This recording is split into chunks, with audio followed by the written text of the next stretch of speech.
This channel does not promote any violent, harmful, or illegal activities. All content provided by this channel is meant for an educational purpose only. ফের নিশানায় বয়স্ক দম্পতি Beadon স্ট্রিটের পর এবার Dumdum cantonment. বৃদ্ধ দম্পতির বাড়িতে ডাকাতি, জানলা ভেঙে ঘরে ঢুকে ডাকাত দলের তাণ্ডব। অসুস্থ দম্পতির মুখ চেপে ধরে চলল লুটপাট। কয়েক মিনিটের অপারেশনের লোপাট কয়েক লক্ষ টাকার গয়না।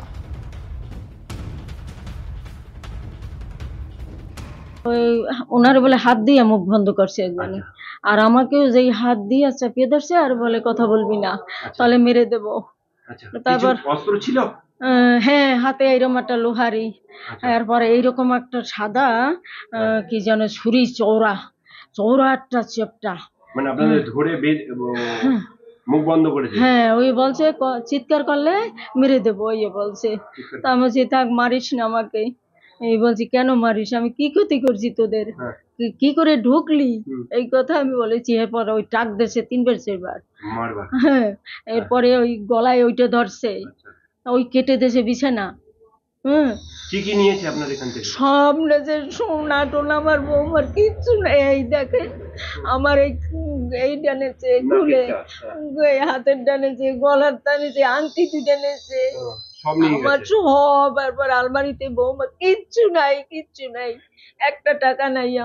ওরা যখন বেরিয়ে যায় ওই রাস্তায়, ওই দত্তবাড়ির সামনে দেখি 7-8জন দেখলাম আকারে, সশস্ত্র অবস্থা, হ্যাঁ, লম্বা লম্বা হাঁটা আসে, দেখলাম বুক বন্ধ। কি করেছে আপনাকে? বুক চাপিয়ে ধরছে, আচ্ছা, তারপরে কথা বলতে, আচ্ছা, এই পর্যন্ত। তারপর আমি প্যারালাইসিস রুগী, আমি কিছু করতে পারবো না, আমি বলে না কিছু, অনেক সময় পর ছাড়িয়ে দিচ্ছে। আপনাকে মুখ চেপে ধরেছিল? হ্যাঁ, কথা বলবি না। তারপর সব লন্ডভন্ড করলো। কতদিন এসেছিল? 4-5 জন তো হবেই। 4-5 জন। আপনি কতদিন ধরে এই অবস্থায় শয্যাশায়ী? 7 বছর। 7 বছর ধরে। এই ঘটনায় কি বলছেন স্থানীয় কাউন্সিলর, শোনাবো। আগে হোটেলে ভাড়া দিয়েছিল, হোটেলে, হ্যাঁ, সেটা আমরা বন্ধ করে দিয়েছি। আমাদের এখানে অসংখ্য গাড়ি যাতায়াত, গাড়ি থাকতো, পার্কিং করতো, হ্যাঁ, দামি দামি গাড়ি, যা আমাদের একটু দৃষ্টিকটু লেগেছিল। আমরা পরিবেশ নষ্ট হচ্ছে বলে বন্ধ করেছি। এটা কি অসামাজিক কাজ হতো? এই দামই কিছু একটা চলতো। কতদিন আগে? এটা প্রায় বছর থেকে। ডাকাতি করতে গেলে ইনফরমেশন না থাকলে ডাকাতি হয় নাই। যাত্রার বাড়িতে ডাকাতি হয়ে যাবে, ইনফরমেশন থাকে যাইতো। ইনফরমেশন নিশ্চয়ই ছিল, না ওনার কাছে কি আছে না আছে বাইরের লোক জানবে কি করে? পরিচিত তো আপনার মুখ বাঁধা, পরিচিত বলেই তো মুখ বাঁধা। মুখ কখন মানুষ ঢাকে, যখন সে আমায় চিনতে পারবে সেই জন্য মুখ ঢাকে, আর বাইরেকার মানুষ হলে মুখ ঢাকবে না। ঘড়ির কাঁটায় রাত 2:06। প্রথমে 3 দুষ্কৃতী, তারা কিন্তু টুপি পরে 3 জন প্রথমে ঢোকে, এবং তারপরেই তার প্রায় মিনিট খানেক পরেই আরও 4 জন, যারা কিন্তু একজন কাঁধে ব্যাগ ছিল, বস্তা, আর একজন হেলমেট ছিল, এবং তারা কিন্তু এই পথ ধরে গুটি গুটি পায়ে পেছন দিকে যায়, এবং পেছন থেকে গিয়ে এই বৃদ্ধ দম্পতির বাড়ির নিচতলায় সম্পূর্ণরূপে ভাড়া দেওয়া ছিল, এবং সেই দরজা, অর্থাৎ এই পাশের দরজা কিন্তু প্রথমে খোলা এবং অরক্ষিত অবস্থায় ছিল। তারপরে ভেতরে গ্রিল দেওয়া ছিল, সেই গ্রিলটি সম্পূর্ণরূপে কাটা হয়। কেটে এইখান থেকে দুষ্কৃতী দল ঢোকে। ভেতরে যে দরজা ছিল, মেন ডোর, ভেতর থেকে লক ছিল। এই ঘরের যে ভাড়াটে ছিল তিনি অনুপস্থিত ছিলেন গতকাল রাতে, এবং সেই সুযোগ নিয়ে দুষ্কৃতী দল ভেতরে ঢোকে, এবং তারপরেই তারা এই ঘরের মধ্যে থেকে দোতলায় যায়, এবং দোতলায় সম্পূর্ণরূপে শয্যাশায়ী বৃদ্ধ, তার মুখ চাপা দিয়ে ধরে যথেচ্ছভাবে লুটপাট চালায়। এই পথ ধরে বেরিয়ে সিধে এই পথ ধরে বেরিয়ে চম্পট দেয় দুষ্কৃতীরা। বৃদ্ধর যে ছেলে, তিনি কর্মসূত্রে মহারাষ্ট্রে রয়েছেন। সেই সুযোগ নিয়ে কি এই ধরনের লুটপাট এবং ডাকাতি চালানো হলো, সেই বিষয়ে কিন্তু উত্তর খুঁজছে দমদম থানার তদন্তকারী আধিকারিকরা। দমদম থেকে দেবব্রতর সঙ্গে রঞ্জিত, TV9 বাংলা। শহরে বারবার টার্গেট হচ্ছেন বৃদ্ধ দম্পতিরা। আইন শৃঙ্খলা নিয়ে প্রশ্ন তুলছেন বিরোধীরা। কি বলছেন বিজেপি কাউন্সিলর সজল ঘোষ, শোনাবো। পাশাপাশি শোনাবো প্রদেশ কংগ্রেস সভাপতি শুভঙ্কর সরকারের বক্তব্য। কে বলছে পুলিশের নজরদারি নেই? পুলিশের নিশ্চয়ই নজরদারি আছে। রাত হলেই দেখবেন বিভিন্ন মোড়ে মোড়ে পুলিশ নজর দিয়ে দাঁড়িয়ে থাকে, কখন একটা ছোট হাতি টেম্পু কখন আসবে, কখন একটা সাইকেল ভ্যান, আর একটা যদি বড় লরি পেয়ে গেল তাহলে তো আর কথাই নেই, সোনায় সোহাগা। তো মালের দিকে নজর আছে। এই বৃদ্ধ দম্পতিদের জন্য তো প্রণাম করার জন্য তো প্রণাম রেখে দিয়েছে একটা ব্যবস্থা, প্রণাম, ওই ব্যাস, ওতেই হয়ে গেল। তাদের কোনো দায় দায়িত্ব নেওয়ার বেলায় কিছু নেই। গান্ধী পরিবার, যে পরিবারের লোকেদের আতঙ্কবাদীরা মেরে দিয়েছে, সন্ত্রাসবাদীরা মেরেছে, এখানে কোন পরিবারের লোককে মেরেছে দেখুন তো। বিজেপির নেতা সেন্ট্রাল পুলিশ পেছনে ভর্তি, তৃণমূলের নেতা ছোট বড় সব সেন্ট্রাল পুলিশ ভর্তি। একবারও জিজ্ঞেস করতে পারেন না যে আপনাকে মারবে কেন, আর আপনি যদি পপুলার নেতা হন এত সিকিউরিটি নিয়ে চলতে হবে কেন? আমি তো বুঝে পাই না। তো কোন বৃদ্ধাকে দেখার জন্য কোথায় পুলিশ থাকবে? হাস্যকর ব্যাপার। পরে খবরে আসি। দত্তপুকুরে কাঠামুন্ডু কাণ্ডে চাঞ্চল্যকর তথ্য। মূলত দুটি কারণে খুন করা হয় হাজরাতকে। প্রথমত, চুরির 400 গ্রাম সোনার বখরা নিয়ে সংঘাত, আর দ্বিতীয়ত, চুরির মাল বাংলাদেশে পাচারের লিঙ্কম্যানকে পুলিশের হাতে ধরিয়ে দিয়েছিল হজরত। এরপরেই হজরতকে ঠান্ডা মাথায় খুনের পরিকল্পনা করে জলিল ওবায়দুলরা। হজরতকে বাড়িতে ডেকে আনে জলিল এবং ওবায়দুল। মাঠে নিয়ে গিয়ে মাথায় আঘাত করে প্রথমে খুন করা হয়, পরে পরিচয় লোপাট করতে কাটা হয় মাথা। জেরায় স্বীকার করেছে জলিল, এমনটাই দাবি পুলিশ সূত্রে। এদিকে কার্তুজ কাণ্ডে গ্রেফতার আরও এক বিবাদী বাগের অস্ত্রের দোকানেরই আরও এক কর্মী গ্রেফতার। ধৃতের নাম শান্তনু সরকার। চম্পাহাটি থেকে তাকে পাকড়াও করা হয়েছে। ধৃতর বিরুদ্ধে বেআইনিভাবে অস্ত্র বিক্রির অভিযোগ। ধৃত ফারুকের থেকে উদ্ধার হওয়া বন্দুক বিক্রি করেছিল হাজি রশিদকে, বিক্রি করেছিল শান্তনু। পরে ফারুককে সেই বন্দুক বিক্রি করে রশিদ। খবর STF সূত্রে। আগে গ্রেফতার দোকানের এক দীর্ঘদিনের কর্মী জয়ন্ত দত্ত। কার্তুজ কাণ্ডে এই নিয়ে ধৃতের সংখ্যা বেড়ে দাঁড়ালো 6।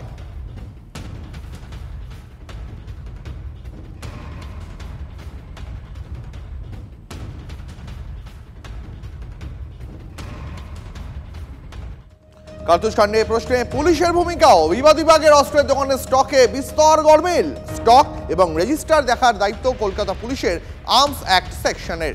কোথায় কার কাছে অস্ত্র বিক্রি হচ্ছে রিপোর্ট পাঠাতে হয় পুলিশের কাছে, কিন্তু কোথায় নজরদারি আর্মস অ্যাক্ট সেকশনের? এই ঘটনায় উঠছে প্রশ্ন।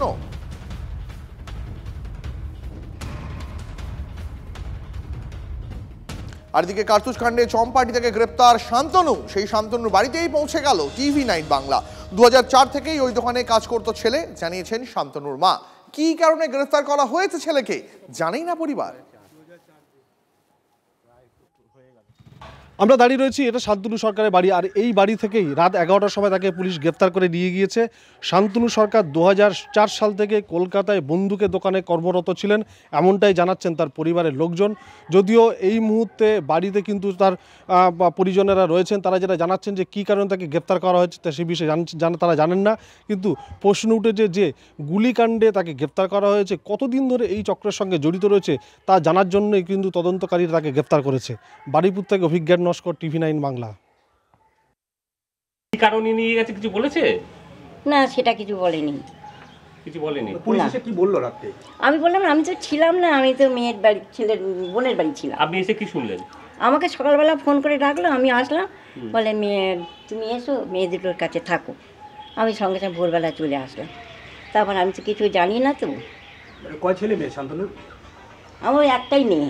আচ্ছা, আপনি কে হন শান্তনু? আমি মা হই। আর ছেলে কি করতো, কি কাজ করতো? ছেলে এনসিদাতে কাজ করতো। মানে কি, কোন দোকান ওটা? এনসিদা বন্দুকের দোকান। কত বছর কাজ করছিল ছেলে? 2004 থেকে।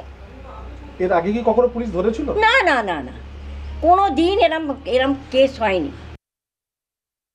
ওই এরিয়াতে বারবার আমরা দেখছি একটা ল অ্যান্ড অর্ডার প্রবলেম। আরে ভাঙড়ে তো শুধু ক্রিমিনালরা থাকে না, সেখানে তো সাধারণ মানুষও থাকে। সাধারণ হিন্দুরা, সাধারণ মধ্যবিত্ত মুসলমানরা, তারাও তো থাকে। তাদের জীবন নিয়ে তো ছিনিমিনি খেলা হচ্ছে। আর মুখ্যমন্ত্রী মমতা বন্দ্যোপাধ্যায় পুলিশ মন্ত্রী হয়ে ল অ্যান্ড অর্ডার নিয়ে ছিনিমিনি খেলছেন, বাংলার মানুষের জীবন নিয়ে ছিনিমিনি খেলছেন। নজর রাখবো মুর্শিদাবাদে, সেখানে অস্ত্রসহ গ্রেপ্তার 2। অভিযোগ, বাইকে করে আগ্নেয়াস্ত্র বিক্রি করতে যাচ্ছিল 2 দুষ্কৃতী। গোপন সূত্রে খবর পেয়ে সাগরদিঘির মোড় গ্রামে হানা দেয় পুলিশ। পুলিশের জালে মুক্তার হোসেন এবং জালাঙ্গীর হোসেন নামে 2 জন দুষ্কৃতী। ধৃতদের কাছ থেকে উদ্ধার হয়েছে 3টি দেশি পিস্তল, 7 রাউন্ড তাজা কার্তুজ। বাজেয়াপ্ত করা হয়েছে বাইক। আগ্নেয়াস্ত্র পাচার চক্রের সঙ্গে আর কে বা কারা জড়িত খতিয়ে দেখছে পুলিশ। এবার মর্মান্তিক একটা খবর দেখাই আপনাদের। বন্ধুর মশকরা প্রাণ নিল আর এক বন্ধুর। ইয়ার্কি করতে গিয়ে বন্ধুর মলদ্বারে এয়ার ব্লো পাইপ ঢুকিয়ে দেওয়ার অভিযোগ। মানিকতল ইএসআই হাসপাতালে নিয়ে আসলে সেখানে মৃত্যু হয় শ্রমিকের। বাউরিয়ার নর্থ জুট মিলের ঘটনায় শোরগোল। মিল কর্তৃপক্ষের নজরদারি নিয়ে প্রশ্নে মৃত শ্রমিকের পরিবারের। আগেও বহুবার এই নিয়ে অভিযোগ দায়ের করেছে পরিবার, তারপরও মিল কর্তৃপক্ষ কোনো পদক্ষেপ করেনি বলে অভিযোগ মৃত সাবেরের পরিবারের। পুলিশে অভিযোগ দায়ের করেছে মিল কর্তৃপক্ষ। বলে আমি টিফিনে বেরিয়েছিলাম, আমাকে ওরা কি করলো, ধরে নিয়ে আমাকে পাইপ দিয়ে এরম করে দিল। আমার অজাগাত লাগলো, আমার ওইখানেও পাইপ দিয়ে আমায় হাওয়া দিয়েছে। আমি বেরিয়ে চলে গেলুন রে, আমাকে আবার টেনে নিয়ে এলো, টেনে নিয়ে এসে আবার দিল। এই কত দিনই, এই 1 সপ্তাহ খানে কি ও বলতেছে এমন লাড্ডু ছুঁড়ে এইখানে মারবে। ও বলি ইনচার্জকে তুমি বলো না, বলে আগে কিছু বলতে চায়নি। তুমি সাহেবকে বলতে পারো নি, বলো না সাহেবকে। এত জ্বালা বলা, আমাকে সালারা কাজ করতে দেবে না রে, আমি পেটে জ্বলনে কাজ করতেছি, নাহলে আমি করতুনি। আমায় এত জ্বালাচ্ছে, এত বড় মাকু পেছর ভেতরে ঢুকে দেবে, এত বড় মাকু ঢুকে দেবে। আমি তো একে বলেছি, সুকুমারকে বলেছি, সুকুমার দা এইরকম এরকম করতেছে, আবার বলতেছে। পাইপটা নিয়ে হাওয়া খাচ্ছিল দুজনে। হাওয়া খেতে খেতে তা ফচকমি করে পেছনে মানে ইয়েতে পায়খানার রাস্তায় করে দিয়েছে। ইয়ার কি করে আর দেওয়ার পরে পেটটা ফুলে একদম। তারপর আপনার ওখান থেকে উলুবেড়িয়া এসআই পাঠিয়েছিল, এসআই থেকে আউটডোর পাঠিয়েছে। আউটডোরে কোনো চিকিৎসা হয়নি, 2 ঘন্টা ফেলে রেখে দিয়েছিল। আমরা ওখান থেকে চেল্লামিল্লি করে ওখান থেকে বার করে আমরা মানিকতলা এই এসআই হসপিটালে নিয়ে এলাম।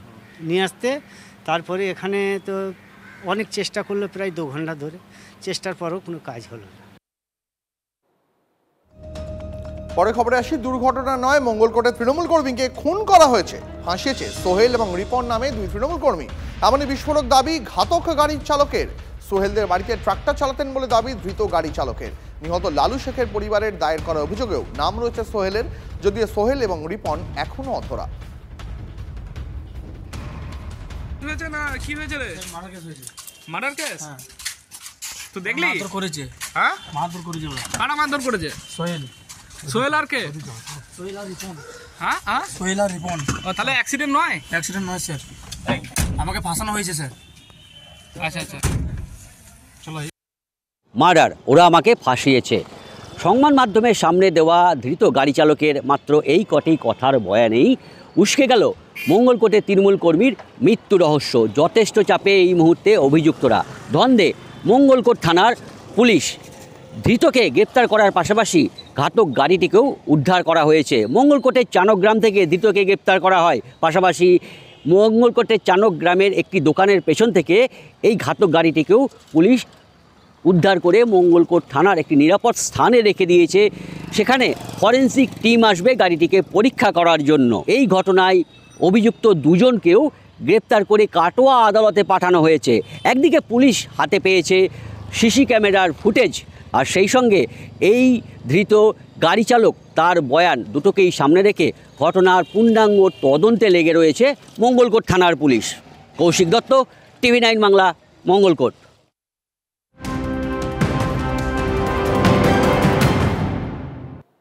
আর এবার যে খবরে নজর রাখবো, আধার কার্ড ভোটার কার্ড থাকলেই ভারতীয় নাকি? এরকম জাল আধার কার্ড ভোটার কার্ড প্রত্যেকে বাংলাদেশের আছে। কোনো বাংলাদেশি ভারতীয় প্রমাণ ট্যাক্সও দেয়। পাসপোর্ট জালিয়াতি মামলায় এমনই মন্তব্য বিচারপতি দেবাংশু বসাকের ডিভিশন বেঞ্চের। আমেরিকায় অবৈধবাসীদের সঙ্গেও তুলনা বিচারপতি বসাকের। পাসপোর্ট জালিয়াতি মামলায় 1 বছর আগে গ্রেফতার বর্ধমানের দুলাল শীল এবং তার স্ত্রী, তাদেরই জামিন মামলায় এই মন্তব্য বিচারপতির। আধার কার্ড ভোটার কার্ড থাকলেই ভারতীয় নাকি? এরকম জাল আধার কার্ড ভোটার কার্ড প্রত্যেকে বাংলাদেশি রয়েছে। কোনো বাংলাদেশি ভারতীয় প্রমাণে ট্যাক্সও দেন। পাসপোর্ট জালিয়াতি মামলায় মন্তব্য বিচারপতি দেবাংশু বসাকের ডিভিশন বেঞ্চের।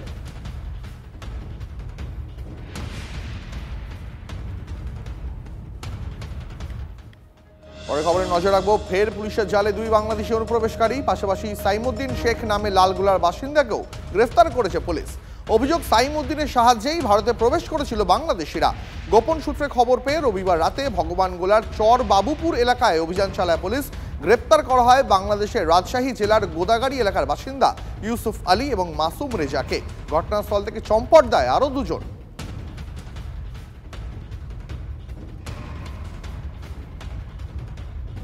একটু বাংলাদেশের খবরে নজর রাখি। নির্বাচন নিয়ে নিজের ঘরেই চাপে ইউনূস, ভোট নিয়ে গড়িমসি করছে অন্তর্বর্তী সরকার।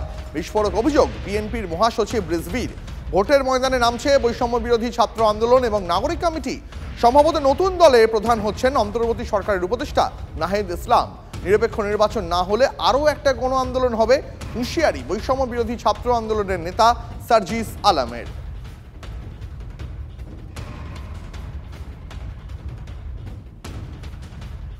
বাংলাদেশে আওয়ামী লীগ তো নেই, মানে দাবিয়ে রাখা হয়েছে। বিএনপি জাতীয় পার্টির কোনো অস্তিত্ব আছে নাকি? আওয়ামী লীগ সরকারের সময় বিএনপির উপর অনেক ভুল কাজ অত্যাচার হয়েছে, বিএনপিও তার সময় অনেক অত্যাচার করেছে। এই সুযোগটা এখন যারা নিয়েছে তারা 71-এর মুক্তিযুদ্ধ বিরোধী শক্তি এবং এরা প্রো পাকিস্তান। কার্যত সেদিন যারা পাকিস্তানকে সাপোর্ট করেছিল, জামাত এবং রাজাকার প্রো পাকিস্তান শক্তি, তাদের হাতেই বাংলাদেশ। জঙ্গিদের সরকার এবং তাদের হাতের পুতুল হচ্ছেন সুদখোর মোল্লা ইউনূস। জঙ্গি ছাড়া কি? আরও একটা খবর, ঠেলায় পড়ে ইউনূসের ইউটার্ন। এবার বাংলাদেশের ওপর দিয়ে ভারতের বাণিজ্য পথ খোলার কথা ইউনূসের মুখে। উত্তর পূর্বের রাজ্যের সঙ্গে বাণিজ্য পথ খোলার পক্ষে সওয়াল। ভারত, নেপাল, ভুটানের সঙ্গে বাণিজ্যের জোর ইউনূসের। হাসিনা গতিচ্যুত হতেই ভারতের বাণিজ্য পথ বন্ধ করতে চান ইউনূস, প্রায় বন্ধ করে দেওয়া হয় ভিসা। এই মুহূর্তে একটা ব্রেকিং নিউজের নজর রাখবো। হুগলির চাঁপাদানিতে এটিএম লুটের চেষ্টা। এই মুহূর্তে বড় খবর, হুগলির চাঁপাদানিতে এটিএম লুটের চেষ্টা। ইট দিয়ে মেরে ভাঙার চেষ্টা হলো এটিএম মেশিন। যদিও যেখানে টাকা থাকে সেই পর্যন্ত দুষ্কৃতী পৌঁছতে পারেনি। সিসিটিভি ফুটেজ খতিয়ে দেখে অভিযুক্তর খোঁজ চালানো হচ্ছে। এখনো পর্যন্ত 1 জন দুষ্কৃতী ছিল বলেই প্রাথমিক তদন্তে অনুমান পুলিশের। আরো বিস্তারিত জানাবেন আমাদের সঙ্গে টেলিফোন লাইনে আশিক ইনসান রয়েছেন। আশিক, ঠিক কি ঘটেছে, পুলিশ এখনো পর্যন্ত কি জানতে পেরেছে? দেখো, তোমায় জানিয়ে রাখবো যে গতকাল রাত্রি 1টা নাগাদ এই ঘটনা ঘটে এবং পুলিশ এবং স্থানীয় সূত্রে যেমনটা আমরা জানতে পারছি যে জামদানির একটি রাষ্ট্রায়ত্ত ব্যাংকের ঠিক পাশেই সেই ব্যাংকেরই একটি এটিএম রয়েছে। সেই এটিএমে গতকাল রাত্রে মাস্ক পরা অবস্থায় এক যুবক ঢোকে এবং তারপরেই সেই এটিএমটি ভাঙচুর চালায়, ইট দিয়ে তেতলে দেয় এবং তেতলে দেওয়ার চেষ্টা করে এবং যে জায়গায় অর্থাৎ যে জায়গায় ক্যাশ থাকে সেই ক্যাশ ট্রে অবধি যদিও পৌঁছতে পারেনি, এমনটাই ব্যাংক সূত্রে আমরা জানতে পারছি। তবে এটিএমটি সম্পূর্ণভাবে ভেঙে দিয়েছে ওই যুবক। তবে কি কারণে সে সেখানে এসেছিল, সে একাই ছিল নাকি তার সঙ্গে আরো কেউ ছিল, সেই সব দিক খতিয়ে দেখছে চন্দননগর কমিশনারের পুলিশ। যেমনটা স্থানীয় সূত্রে আমরা জানতে পারছি যে গতকাল রাত্রে যখন এই ঘটনা ঘটে সেই সময় এটিএম ভাঙার আওয়াজ শুনে স্থানীয়রা জেগে যায় এবং স্থানীয়রা জেগে গেলে তারা যখন এটিএম এর দিকে যেতে থাকে সেই সময় ওই যুবক এটিএম থেকে বেরিয়ে নিজেই হেঁটে বেরিয়ে চলে যায়। যদিও স্থানীয়রা তাকে চেজ করেনি, যার কারণ তারা ভয়ে ছিল যে তার কাছে অস্ত্র আছে কিনা সেই সব কিছুই তারা জানতেন না। সেই কারণে ওই যুবক সেখান থেকে পালিয়ে যেতে সফল হয়। তবে পুলিশ গোটা এলাকার যে সিসিটিভি রয়েছে সেই সব সিসিটিভি তারা খতিয়ে দেখছে এবং খতিয়ে দেখে তারা এই ঘটনার তদন্ত ইতিমধ্যেই শুরু করে দিচ্ছে ভদ্রেশ্বর থানার পুলিশ। বুঝতে পেরেছি আশিক, অনেক ধন্যবাদ তোমাকে। এই মুহূর্তে আরো এক যে খবর আমরা নজর রাখছি, এই মুহূর্তে বড় খবর, হুগলির চাঁপাদানিতে এটিএম লুটের চেষ্টা। ইট দিয়ে মেরে ভাঙার চেষ্টা হয়েছিল মেশিন। যদিও মেশিনে যেখানে টাকা থাকে সেই পর্যন্ত পৌঁছতে পারেনি দুষ্কৃতী। সিসিটিভি ফুটেজ দেখে অভিযুক্তর খোঁজ চলছে। একজনই ছিল বলে এখনো পর্যন্ত প্রাথমিক তদন্তে অনুমান পুলিশের। बहुत जो चिल्लात रहे, अब ईटा से माने फोड़त रहे, ईटा से लेकर के खूब फोड़त रहे, फोड़ करके तब एक ठो लड़का निकलल है, तब कहता है तू का करता रहे, तब मैंने यहाँ से उठ करके भागल कस इधर में गई, वो यहाँ से सो गए जाके। कितना बजे होगा रात को? रात के 1 बजे। हाँ। পরে খবর আসি, বজবজে গুলিকাণ্ডে ধরপাকড়, ধৃতের সংখ্যা বেড়ে 12। এখনো অধরা এফআইআর এর নাম থাকা 3 জন পঞ্চায়েত সদস্য। বজবজে গুলি চালানোর ঘটনায় 43 জনের বিরুদ্ধে এফআইআর দায়ের করেছিল পুলিশ। এফআইআর এর নাম থাকা 3 পঞ্চায়েত সদস্য, তাদের কারোর বাড়িতে তালা, কারোর আবার হদিশ দিতে পারছেন না পরিবারের সদস্যরা। ধরপাকড় চললেও শাসক দলের নেতা বলেই কি অধরা? প্রশ্নের মুখে পুলিশের ভূমিকা।